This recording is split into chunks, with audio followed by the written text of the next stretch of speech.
Muling nadagdagan ang presyo ng sariwang karne ng baboy ng 20 pesos kada kilo, habang 15 pesos naman ang itinaas sa kada kilo ng sariwang karne ng manok sa Sangitan Public Market, Barangay San Isidro, Cabanatuan City. Ang dating presyo ng baboy kada kilo sa liempo ay 400 pesos. Ngayon ay sumipa na ito sa 420 pesos. Ang kasim at pigi na dating 360 pesos, ngayon ay 370 pesos na. Ang laman na dating 360 pesos, ngayon ay 370 pesos, habang 380 pesos naman kung special cut.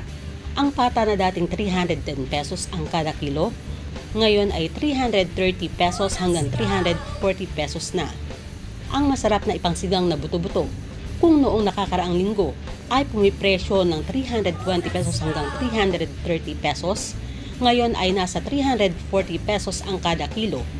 Ngayon ay nasa 340 pesos ang kada kilo sa fattener at 320 pesos naman sa mga oversized na baboy. Ang pork chop na dating 360 pesos ang presyo, ngayon ay pumalo na ito sa 380 pesos ang kada kilo. Samantala sa presyohan naman ng sariwang karne ng manok, ang dating presyo nito kada kilo ay nasa 170 pesos hanggang 175 pesos lamang. Pero ngayon, umangat na sa 185 pesos hanggang 190 pesos ang presyo nito sa kada kilo.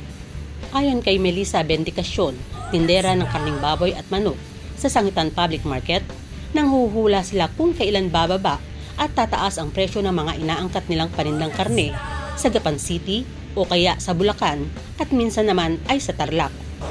Ang totoo po noon, nahihirapan na kami pero kailangan lang po namin makipaglaban. Dahil kasi may mga suki kami sinusuportahan.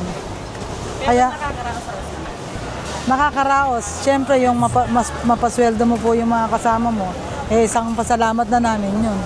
Kami halos wala talagang kinikita. Meron ba tayong panawagan sa mga supplier natin?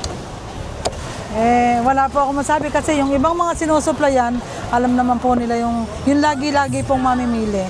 Alam na po nila yung presyuhan talaga. Kasi hindi lang naman ako, lahat po kami. Kung ano po yung presyo ng mga nagsasariwa, puro yun po ang presyo. Yung iba, ang ginagawa po para murang baboy mabili nila, frozen po. Kaya lang, ang problema, yung iba, naaaray. Imbis na bibili siya ng 1 kilo, kalahati na lang muna. Sa sobrang mahal. Pero ayon kay Melissa, isaan niya sa nakikita nilang dahilan kung bakit tumataas ang presyo ng karning baboy.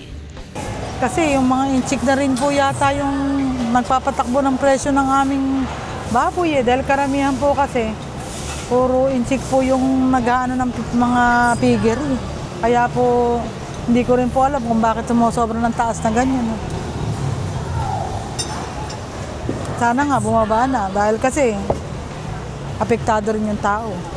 Ako si Elsa Navallo para sa Balitang Unang Sigaw.